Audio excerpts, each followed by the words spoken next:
Salut à tous, c'est François Rousseau. Si vous êtes passionné par les voitures, vous êtes au bon endroit. Continuez à regarder, on va entrer dans le vif du Tous les sujet. conducteurs ne se risquent pas à brancher un amplificateur de voiture par leurs propres moyens. Les automobilistes ont longtemps pensé que cette procédure était très compliquée sur le plan technique et qu'elle ne pouvait être réalisée que par des personnes ayant une bonne connaissance de la technique radio. En réalité, tout est beaucoup plus simple. Elle peut donc être réalisée correctement par n'importe qui, à condition de suivre l'algorithme logique de connexion. Après avoir étudié pas à pas les instructions sur la manière de brancher soi-même l'amplificateur dans la voiture, après avoir effectué les travaux préparatoires et pris les fils, les outils et les matériaux nécessaires, vous pouvez rapidement résoudre ce problème. Préparation de l'installation. Le raccordement correct d'un amplificateur à des haut-parleurs de voiture implique tout d'abord l'élaboration d'un plan d'action clair. Dans ce plan, il est nécessaire de calculer minutieusement les quantités exactes qui seront nécessaires pour le travail, ainsi que l'ordre des opérations. En outre, il est souhaitable de consulter, en général et en particulier, des experts professionnels. Il est possible que leurs conseils avisés soient utiles par la suite. L'idéal est que l'assistant soit une personne qui a de l'expérience dans ce type d'opération. Cela est particulièrement recommandé dans les cas où l'installation d'un amplificateur dans la voiture doit être effectuée par un mécanicien automobile novice ou une personne qui n'a pas les compétences suffisantes dans ce domaine. Dans ce cas, le proverbe "une tête c'est bien, mais deux têtes c'est mieux" sera plus que jamais d'actualité. Et il sera beaucoup plus pratique de poser des câbles et de les renforcer. Comment choisir la section du câble? Après avoir élaboré un plan d'installation étape par étape, il faut passer à la sélection des fils qui jouent un rôle plus qu'important dans la connexion. Souvent, les conducteurs achètent un jeu de fils tout fait, généralement fabriqué en Chine. Le principal critère est qu'ils sont souvent moins chers que les autres, c'est-à-dire que le facteur économique entre en jeu. Toutefois, dans ce cas, ce n'est pas la solution la plus optimale, car ces fils relativement longs se caractérisent le plus souvent par une qualité médiocre, qui aura certainement un impact.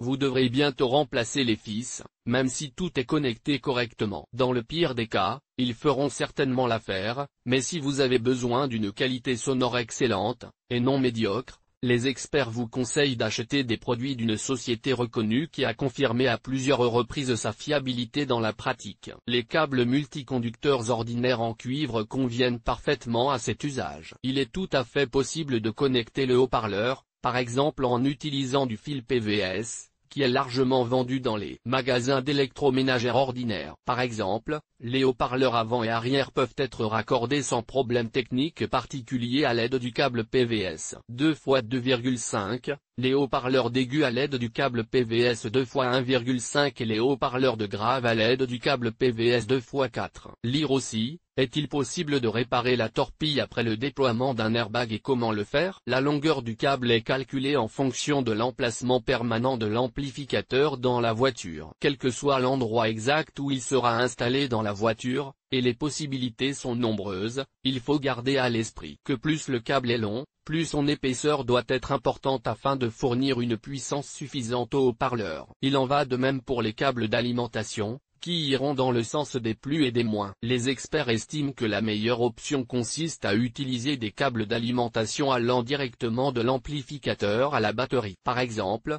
un câble d'une épaisseur comprise entre 35 et 25, c'est-à-dire KG 25 pouces ou KG 35, convient à cet usage. Souvent, les maîtres utilisent à la place des fils PVS et KG un câble acoustique spécial qui, dans l'ensemble, convient également au système acoustique simple. Si le choix s'est porté sur un kit d'installation prêt à l'emploi, il est préférable de prendre celui dont les fils sont les plus épais, ce qui permettra de connecter et d'utiliser plusieurs amplificateurs. Les maîtres expérimentés recommandent dans ce cas que le câble d'alimentation ne soit pas plus fin que 4 Ga, c'est-à-dire avec une section de 21 mm², mais pas plus long que 5 mètres. Il convient également de noter que la section des fils moins et plus doit être la même. Emplacement d'installation de l'amplificateur. L'emplacement de l'amplificateur est d'une grande importance. Cette question doit être soigneusement examinée et décidée avant de brancher soi-même l'amplificateur de voiture. En effet, son emplacement déterminera la longueur totale des câbles allant de la chaîne stéréo à l'amplificateur et de celui-ci au haut-parleur. Si, Par exemple,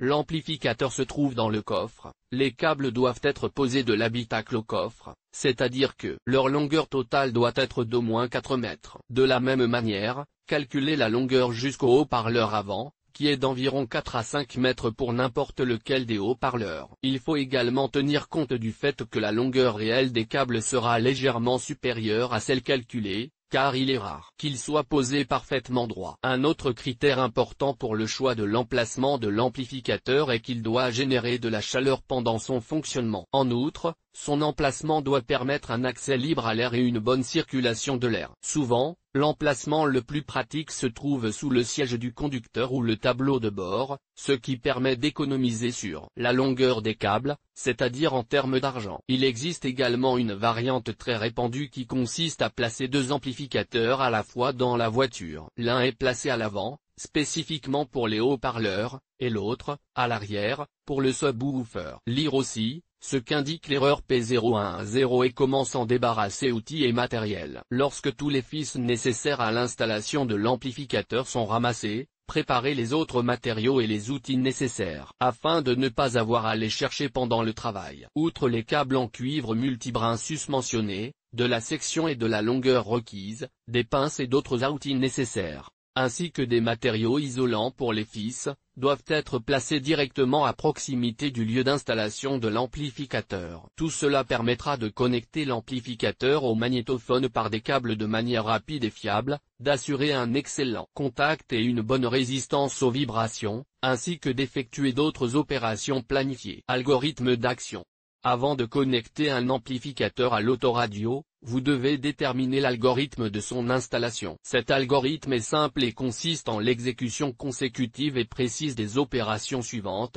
Pose des fils interblocs qui relieront l'aimant et l'amplificateur. Il faut tenir compte du fait que la présence d'un amplificateur à 4 canaux nécessitera 2 paires de fils interblocs, tandis qu'un amplificateur à 2 canaux nécessitera une paire d'interblocs. Connecter les câbles d'alimentation à l'amplificateur, séparés en plus et moins. La meilleure solution consiste à les brancher directement sur les bornes de la batterie. Pour simplifier les choses, le moins peut être court-circuité, par exemple, à la carrosserie de la voiture, au lieu d'être connecté au moins de la batterie. Le branchement du câble de commande de l'amplificateur à la chaîne stéréo s'effectue sans nuance particulière dans le format habituel. Si l'amplificateur se trouve dans le coffre, le temps de pose des câbles est, par conséquent, l'ensemble du travail augmente un peu. Si possible, ils sont soigneusement posés le long des lignes où passent déjà d'autres fils, si la voiture ne dispose pas de canaux autonomes isolés à cet effet. Une attention particulière doit être accordée au contact des fils lors de l'exécution de ce travail,